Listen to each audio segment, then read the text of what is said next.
साथियों, आइए हम सब सुनते हैं मकर संक्रांति की कथा।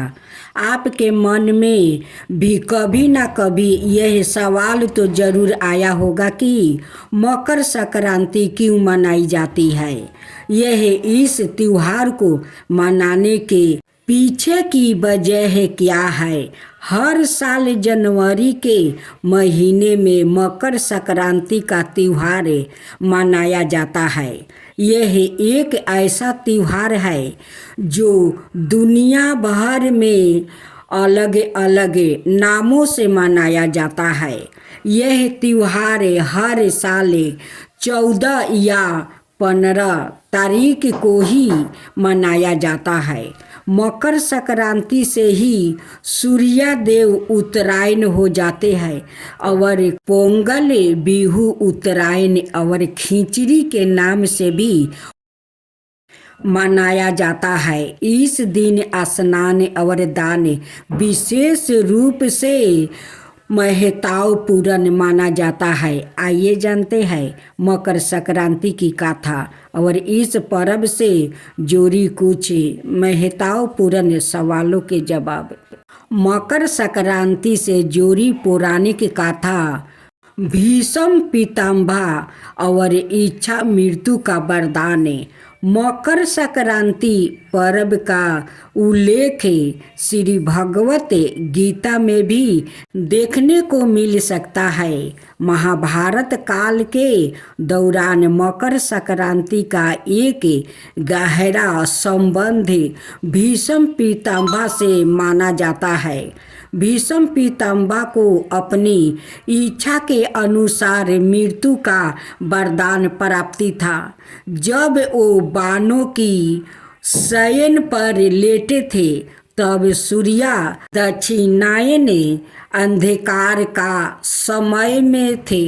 शास्त्रों के अनुसार माना जाता है कि दक्षिणायन में शरीर त्यागने पर मोक्ष नहीं मिलता। इसलिए भीष्म पितामह ने अपने प्राण त्यागने के लिए सूर्य के उत्तरायण मकर संक्रांति होने का इंतजार किया।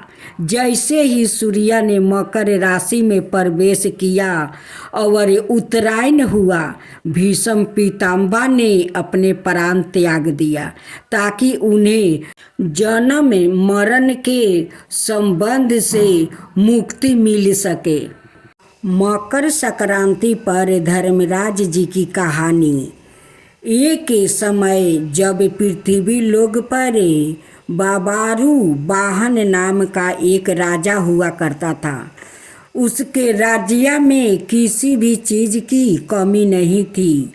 इसी राज्य में एक हरिदास नाम का ब्राह्मण भी निवास करता था, जिसका विवाह गुणवती से हुआ था, जो कि बहुत ही धर्मपति और पतिव्रता महिला थी।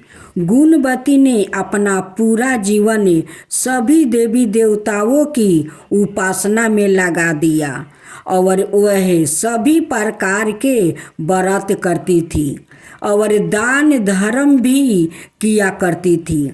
इसके अलावा अतिथियों सेवा को वो अपना धर्म मानती थी।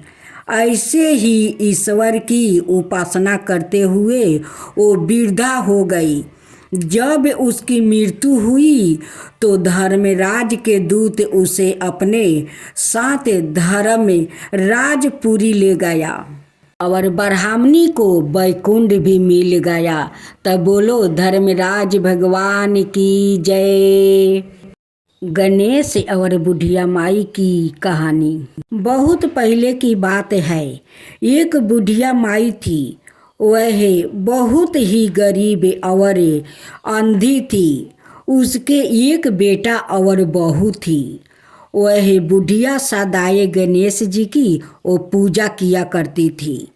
एक दिन गणेश जी प्रकट होकर उस बुढ़िया माई से बोले, बुढ़िया माँ, तू जो चाहे सो मांग ले, मैं बहुत तुझ पर प्रसन्न हूँ। बुढ़िया बोली, मुझसे तो मांगना नहीं आता है, कैसे और क्या मांगू गणेश जी। तब गणेश जी बोले, अपने बहू और बेटे से पूछ कर तू मांग ले।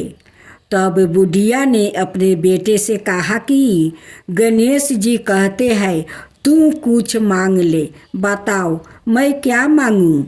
पुत्र ने कहा, माँ तू धन मांग ले, अपने लिए बहुत सारा रुपया पैसा मांग ले। बहू से पूछा तो बहू ने कहा, सासू माँ तुम नाती मांग लो। तब बुढ़िया ने सोचा कि ये तो अपने अपने मतलब की ये बात कह रहा है। और उस बुढ़िया ने पड़ोसन से पूछा तो उसने कहा, बुढ़िया तू तो थोड़ी दिन जिएगी, क्यों तू धन मांगे और क्यों तू नाती मांगे। तू तो अपनी आंखें की रोशनी मांग ले, जिससे तेरी जिंदगी आराम से कट जाएगी। किसी के सहारा तुझे जीना तो नहीं पड़ेगा, तू अपने लिए मांग ले। इस पर बुढ़िया बोली, यदि आप प्रसन्न है तो मुझे 9 करोड़ की माया दे, निरोगी की काया दे, अमर सुहाग दो, आँखों की रोशनी दो, नाती दो, पोता दो और सब परिवार को सुख दो और अंत में मोक्ष दो। यह सुनकर तब गणेश जी बोले, बुढ़िया माँ तूने तो हमें ठगा लिया, फिर भी जो तूने मांगा है वचन के अनुसार सब तुझे मिलेगा। और यह कहकर गणेश जी अंतर्ध्यान हो जाते हैं। उधर बुढ़िया माँ ने जो कुछ मांगा वो सब कुछ मिल गया। हे गणेश जी महाराज, जैसे तुमने उस बुढ़िया माँ को सब कुछ दिया वैसा ही सबको देना, अपना कृपा हमेशा बनाए रखना। तुलसी विवाह से जोड़ी पौराणिक कथा। माता तुलसी का असली नाम बिंदा था। उनका जन्म राक्षस कुल में हुआ था, लेकिन वह श्री हरि विष्णु की परम भक्त थी। बिंदा जब बड़ी हुई तो उनका विवाह जलंधर नाम के असुर से करवा दिया गया। बिंदा भगवान विष्णु की परम भक्त तो थी ही, साथ ही वह पतिव्रता स्त्री भी थी। उनकी भक्ति और पूजा के कारण उनका पति जलंधर अजय होता गया और इसके चलते उसे अपनी शक्तियों पर अभिमान हो गया था और उसने स्वर्ग पर आक्रमण कर देव कन्याओं को अपने अधिकार में ले लिया। इससे क्रोधित होकर सभी देव भगवान श्री हरि विष्णु की शरण में गया और जलंधर के आतंक का अंत करने की प्रार्थना की। परंतु जलंधर का अंत करने के लिए सबसे पहले उसकी पत्नी बिंदा का सतीव्रता भंग करना आवश्यक था।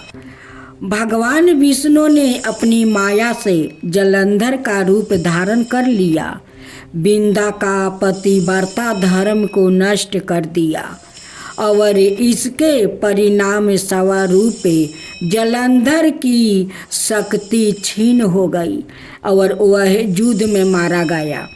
लेकिन जब बिंदा को श्री हरि के छल का पता चला तो उन्होंने भगवान विष्णु से कहा, हे नाथ, मैंने आजीवन आपकी आराधना की है, आपने मेरे साथ ऐसा कृत्य कैसे किया।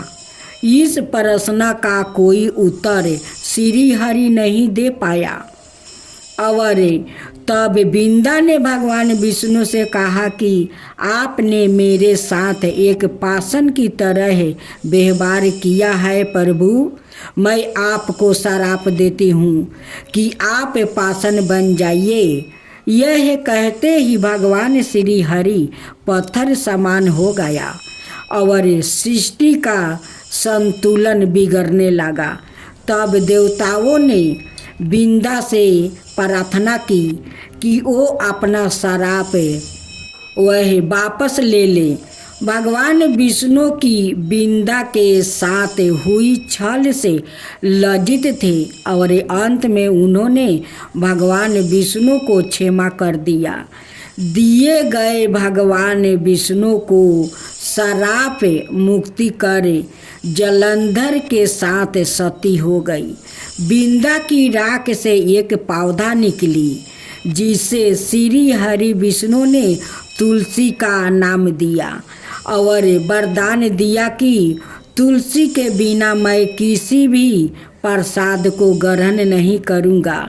मेरे शालिग्राम रूप से तुलसी का विवाह होगा और कालांतर में लोग इस तिथि को तुलसी विवाह करेंगे। उन्हें सुख और सौभाग्य की प्राप्ति होगी। तुलसी विवाह है पूजा विधि। तुलसी विवाह के दिन सूर्योदय से पूर्व ही उठकर नृत्य क्रियाओं से निवृत्त होकर स्नान करे और साफ सुथरे वस्तु धारण करे। इसके बाद तुलसी जी को लाल रंग की चुनरी चढ़ाए और उन्हें श्रृंगारे की सभी वस्तुओं अर्पित करे। यह सब करने के बाद शालिग्राम जी को तुलसी के पौधे के स्थापित करें। इसके बाद पंडित जी के द्वारा तुलसी और शालिग्राम का पूरे रीति रिवाज से विवाह करवाया जाता है। विवाह के समय पुरुष को शालिग्राम और स्त्री को तुलसी जी को साथ लेकर 7 फेरे करना चाहिए और विवाह संपन्न होने के बाद तुलसी जी की आरती भी करनी चाहिए। भगवान नरसिंह अवतार की कथा। हिरण्यकश्यप के वध से उसका भाई हिरण्यकश्यप बहुत दुखी हुआ। वो भगवान का घोर विरोधी बन गया। उसने अजय बनने की वो भावना से कठोर तप किया। उसे देवता, मनुष्य या पशु आदि से न मारने का वरदान मिला। वरदान पाकर वो अजय हो गया। हिरण्यकश्यप का शासन इतना कठोर था कि देव दानव सभी उसके चरणों की वो वंदना करते रहते थे। भगवान की पूजा करने वाले को वो कठोर दंड देता था। उसके शासन से सब लोग और लोकपाल घबराए। जब उन्हें और कोई सहारा ना मिला तब वो भगवान की प्रार्थना करने लगे। देवताओं की स्तुति से प्रसन्न होकर नारायण ने हिरण्यकश्यप के वध का आश्वासन दिया। दैत्यराज का अत्याचार दिनों दिन वो बढ़ता ही गया, यहाँ तक कि वो अपने ही पुत्र प्रहलाद को भगवान का नाम लेने के कारण तरह तरह का वो कष्ट देने लगा। प्रहलाद बचपन से ही खेल कूद छोड़कर भगवान के ध्यान में तन्मय हो जाया करता था। वो भगवान के परम प्रेमी भक्त थे।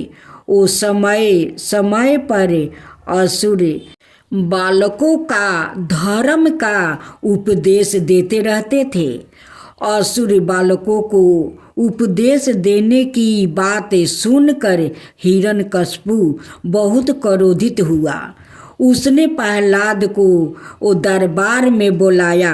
प्रहलाद जी बड़ी वो नरमाता से हाथ जोड़कर चुपचाप वो दैत्यराज के सामने खड़ा हो गया। उन्हें देख कर दैत्यराज ने वो डांटते हुए कहा, मूर्ख, तू बड़ा हुंड हो गया है। तूने किसके बल बूते पर वो निडर की तरह है मेरी आज्ञा के विरोधी वो काम किया है। इस पर प्रहलाद ने कहा, पिताजी, ब्रह्मा से लेकर तिनके तक सब छोटे बड़े चार आचार्य जीवों को भगवान ने ही अपने बस में कर रखा है। वही परमेश्वर है, वही अपनी शक्तियों के द्वारा इस विश्वास की रक्षा और संहार करते हैं। आप अपना यह असुर भाव छोड़ दीजिए, अपने मन को सबके प्रति उदार बनाइए। प्रहलाद की बात को सुनकर हिरण्यकश्यप का वो शरीर क्रोध के मारे थर थर वो कांपने लगा। उसने प्रहलाद से कहा, रे मंद बुद्धि, तेरे बहकने की अब हद हो गई है। यदि तेरा भगवान हर जगह है तो बता, इस खंभे में क्यों नहीं दिखता। यह कहकर क्रोध से तमतमाए हुआ वो सवाए तलवार लेकर वो सिंहासन से वो कूद पड़ा। उसने बड़े जोर से उस खंभे को एक घूंसा मारा। उसी समय उस खंभे के भीतर से नरसिंह भगवान प्रकट हुआ। उनका आधा शरीर सिंह का और आधा मनुष्य का रूप में था। क्षण मात्रा में ही लीलाधारी नरसिंह भगवान ने हिरण्यकश्यप की जीवन लीला समाप्त कर दिया। अपने प्रिय भक्त प्रहलाद की रक्षा की। सबर व्यापक नरसिंह भगवान को हम सब नमस्कार करते हैं।